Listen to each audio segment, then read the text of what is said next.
नमस्कार साथियों एंड प्यारे बच्चों, मैं आपका साथी अनिल गुर्जर। तो बच्चों, आज का हमारा जो विषय है वह है विज्ञान।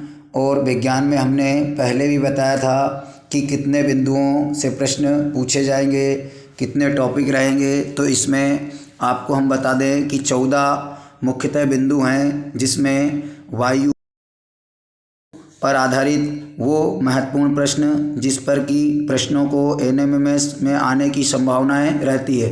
तो बच्चों, हम चलते हैं वीडियो की ओर और जानते हैं कि वह कौन से मुख्य प्रश्न हैं। तो उससे पहले आप जो है नीचे दिए रेड कलर पर सब्सक्राइब करके चैनल को सब्सक्राइब कर लें, ताकि आपको मेरे द्वारा बनाए गए सभी एनएमएमएस से संबंधित वीडियो का नोटिफिकेशन मिलता रहे और आप अपनी तैयारी पूर्ण रूप से कर पाएँ। तो चलते हैं वीडियो की ओर।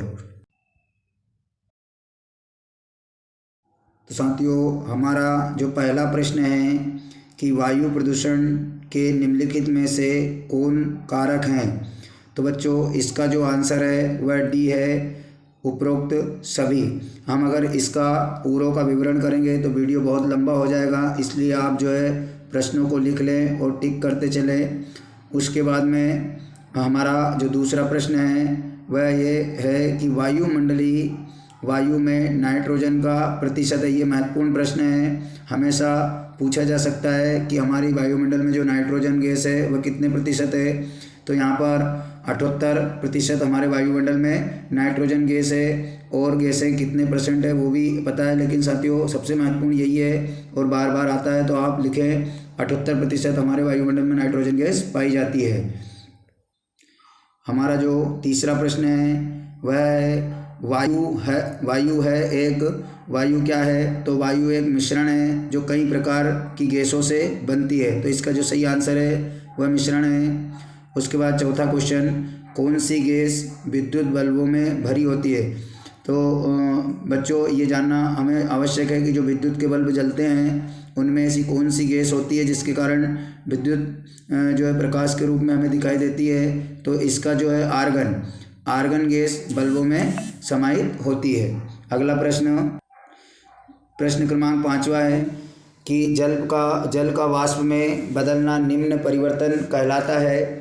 तो यहाँ पर हम देखेंगे कि 4 ऑप्शन आए हमारे पास, रासायनिक, भौतिक, जैविक और उपरोक्त सभी। मतलब जो हमारा जल होता है, पानी होता है, जब वो वाष्प में परिवर्तित होता है तो उस क्रिया को हम कौन सी क्रिया कहते हैं। तो 5वें का जो आंसर है वह बी है, यानी भौतिक क्रिया द्वारा जल वाष्प में बदलता है। अगला प्रश्न 6वां कि निम्न में से किस कारण से शीतकाल की तुलना में ग्रीष्म काल में मछलियाँ अधिक मरती है। मतलब ऐसा कौन सा कारण है कि शीतकाल की तुलना में जो गर्मी का मौसम होता है उसमें मछलियाँ अधिक मरने की संभावना रहती है या मरती है। तो इसमें जो दोनों ऑप्शन है, खाद्य श्रृंखला के नष्ट होने के कारण और ऑक्सीजन के अपक्षय के कारण, इन दोनों कारण से मछलियाँ मरती है। तो इसका जो सही आंसर आएगा वो सी वाला आएगा कि उपरोक्त ए तथा बी के कारण। इसके बाद यहाँ पर 7वां प्रश्न पूछा गया है कि पृथ्वी की सतह के सबसे निकट की वायु सतह को क्या कहलाता है। हमारे पृथ्वी से ऊपर हमने पढ़ा है जो है भूगोल में कि बहुत सारे मंडल है, वायु हैं, जैसे क्षोभ मंडल, आयन मंडल, सप्ताह मंडल, मध्य मंडल, महामंडल। तो इस प्रकार से बहुत सारे मंडल हैं, वायु हैं। तो उसमें सबसे निकट की जो वायु है वो कौन सी है। तो इसका जो सही आंसर है वह ए आएगा, क्षोभ मंडल। इसके बाद में वायुमंडल में ऑक्सीजन यानी O2 की लगभग प्रतिशत मात्रा है, यानी हमारे वायुमंडल में कितने प्रतिशत मात्रा ऑक्सीजन गैस है। जैसे हमने इसलिए पहले एक प्रश्न में देखा था कि हमारे वायुमंडल में नाइट्रोजन गैस कितने परसेंट है, तो उसका सही आंसर था 78%। अब यहाँ पर ऑक्सीजन गैस के बारे में पूछा है, तो यहाँ पर 4 ऑप्शन आए हैं, 17%, 18%, 19%, 21%। तो इसका जो सही आंसर है वह आएगा डी वाला, 21%। अब हम देखते हैं अगला प्रश्न। तो अब प्रश्न क्रमांक 9 है, मानव जनित पर्यावरणीय प्रदूषक कहलाते हैं, यानी मानव के जो पर्यावरण प्रदूषक के लिए कारक पैदा करते हैं वो क्या कहलाते हैं। तो इसका जो सही आंसर है वह आएगा बी वाला, परजैविक, इसका सही आंसर है। अगला प्रश्न क्रमांक 10 कि वर्ष 2015 में वर्ल्ड रिसोर्स इंस्टीट्यूट यानी WRI द्वारा किए गए अध्ययन में विश्व की हरित गृह गैसों में भारत का लगभग अधिभाग है। तो इसका जो सही आंसर है वह आएगा 7% भारत का भाग है। इसके बाद हम देखेंगे प्रश्न क्रमांक 11, वह आएगा 7% भारत का भाग है। इसके बाद हम देखेंगे प्रश्न क्रमांक 11 है कि राष्ट्रीय ऊर्जा संरक्षण दिवस कब मनाया जाता है। तो बच्चों ऐसे दिवसों के बारे में जो है हमसे कई बार प्रश्न पूछे जाते हैं कि कौन सी तारीख को कौन सा दिवस मनाया जाता है। उसमें ही एक महत्वपूर्ण प्रश्न है राष्ट्रीय ऊर्जा संरक्षण दिवस, ये कब मनाया जाता है। तो जो 11वें का सही आंसर है वह है 14 दिसंबर को। राष्ट्रीय ऊर्जा संरक्षण दिवस 14 दिसंबर को मनाया जाता है। प्रश्न क्रमांक 12, मुंबई और कोलकाता में प्रमुख प्रदूषक हैं, यानी मुंबई और कोलकाता जैसे जो बड़े शहर है उसमें प्रदूषण का महत्वपूर्ण कारक कौन से हैं। तो इसका जो 12वें का सही आंसर है वह आएगा CO तथा SO2। उस डी वाला ऑप्शन है CO तथा SO2। उसके बाद हमारा जो अगला प्रश्न है 13वां कि वायु प्रदूषण का कारण नहीं है, मतलब इसमें जो 4 ऑप्शन दिए हैं आपको उसमें से ऐसे कौन से कारण जो वायु प्रदूषण नहीं फैलाता, जैसे पराग कणिकाएँ, हाइड्रो इलेक्ट्रिक पावर उद्योग, मोटर वाहन। तो 13 का जो हमारा आंसर है वह आएगा बी, हाइड्रो इलेक्ट्रिक पावर, यानी जो इलेक्ट्रिक पावर है उससे हमारे यहाँ गैस प्रदूषण, वायु गैस प्रदूषण नहीं होता। उसके बाद हमारा जो अगला प्रश्न है 14 कि निम्न में से कौन धान के खेतों द्वारा उत्पन्न गैस है जो ग्लोबल वार्मिंग के लिए जिम्मेदार है। साथियों इससे एक ये भी कारण बनता है कि जो खेती होती है उसमें जो धान की खेती होती है वह हमारे वायुमंडल के लिए प्रदूषण का कारण बनती है, मतलब उसमें एक ऐसी गैस होती है जो वायुमंडल को प्रदूषित करती है।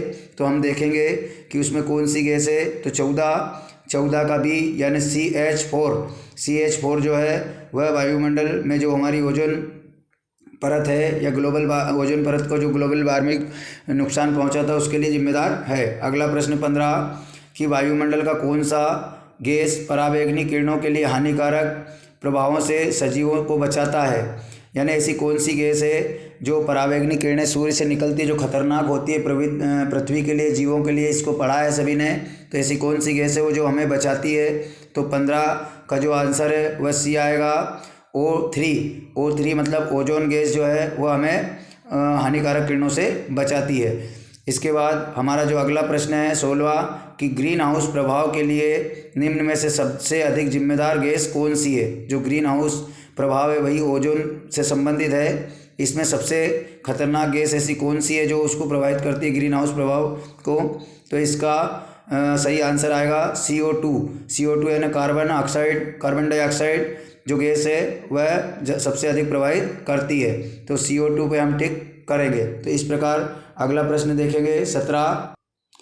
हमारा अगला क्वेश्चन है 17 कि ग्रीन हाउस गैसों में शामिल है। ग्रीन हाउस गैसों में कौन कौन सी गैसें इसमें शामिल होती है। तो हम देखेंगे 17 का सही answer B, carbon dioxide, CFC, CH4 तथा NO2। ये जो बी वाला ऑप्शन है वह सही आंसर है। इतनी गैसें ग्रीन हाउस में शामिल है। इसके बाद ग्रीन हाउस प्रभाव संबंधित है। ग्रीन हाउस प्रभाव किससे संबंधित है। तो 18 का जो सही आंसर है वह ग्लोबल वार्मिंग। यहाँ पर 4 ऑप्शन दिए हैं, हरे शैवालों से अधिक वृद्धि से, या ग्लोबल वार्मिंग से, या घरों में सब्जियों के उगाने से, हरे घास के मैदान को उगाने से। तो ये ग्रीन हाउस प्रभाव शब्द जो है वह ग्लोबल वार्मिंग से प्रभावित है। इसके बाद प्रश्न क्रमांक 19 कि उक्त अभिक्रिया को क्या कहा जाता है जिसमें ऑक्सीजन किसी तत्व अथवा यौगिक से संयोजन करती है। मतलब कि जब ऑक्सीजन गैस किसी तत्व या यौगिक से संयोजन करती है तो उस अभिक्रिया को हम क्या कहते हैं। तो इसका जो सही आंसर है वह आएगा ए, ऑक्सीकरण। यानी जो है जल जो है वो बाष्पित होता है, यानी ऑक्सीजन की क्रिया उसमें होती है ऑक्सीकरण की। प्रश्न क्रमांक 20 जीनान गैस का क्वथनांक क्या है। जो जीनान गैस है हर गैसों का क्वथनांक होता है। तो यहाँ पर जो जीनान गैस है उसका क्वथनांक क्या है।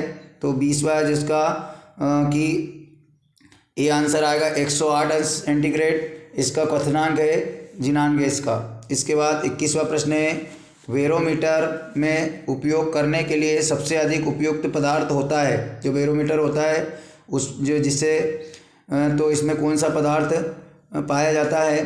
तो यहाँ पर 21 का सही आंसर है सी, यानी पारा, जिससे कि हम ताप मापते हैं। बैरोमीटर कहलाता है जिससे ताप मापा जाता है, और ताप मापने के लिए जो उसमें पदार्थ होता है वो क्या कहलाता है? तो उसके अंदर पारा रहता है।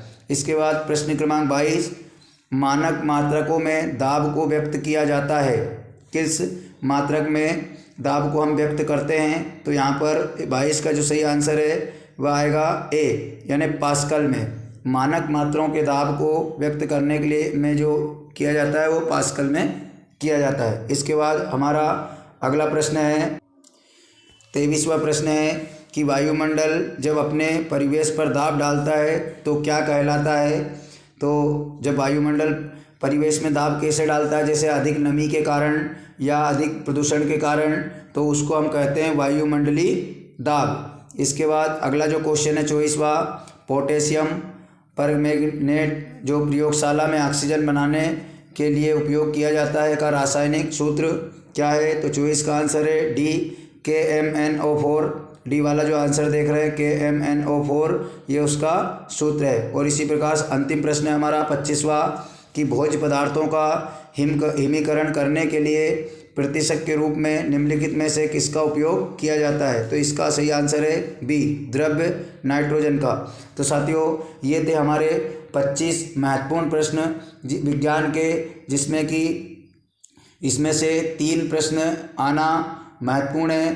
तो साथियों, इसका पूर्व का अध्ययन करें, रिवीजन करें, और आप जो है अन्य विषय के प्रश्न जैसे सामाजिक विज्ञान में हमने 30 महत्वपूर्ण प्रश्नों पर बात की है, जिसमें हड़प्पा सभ्यता और जो है ऋग्वेद काल, वैदिक काल, इन तमाम महत्वपूर्ण बिंदुओं पर उसका वीडियो डिस्क्रिप्शन बॉक्स में आप वहां पर से देख सकते हैं। इसके अलावा इस परीक्षा में कौन कौन सा सिलेबस आएगा उसका भी वीडियो डिस्क्रिप्शन बॉक्स में आप वहां से उसको देख सकते हैं। तो साथियों, इस प्रकार कंटिन्यू जो है इस चैनल के माध्यम से आप लोगों तक महत्वपूर्ण प्रश्नों के वीडियो पहुंचाए जाएंगे। जैसे कि विज्ञान में हमारा जो अगला वीडियो रहेगा वो महत्वपूर्ण बिंदु मृदा पर रहेगा, उसमें से हम कुछ महत्वपूर्ण प्रश्न निकालेंगे आपके लिए, जो कि NMMS या आपको जीवन में होने वाली परीक्षाओं के लिए महत्वपूर्ण रहेंगे। तो आप बने रहें चैनल पर। जिन साथियों ने सब्सक्राइब नहीं किया है वो नीचे दिए रेड कलर पर दबा करके सब्सक्राइब कर लें। तो साथियों, मिलते हैं अगले वीडियो में एक नई जानकारी के साथ। तब तक के लिए जय हिंद।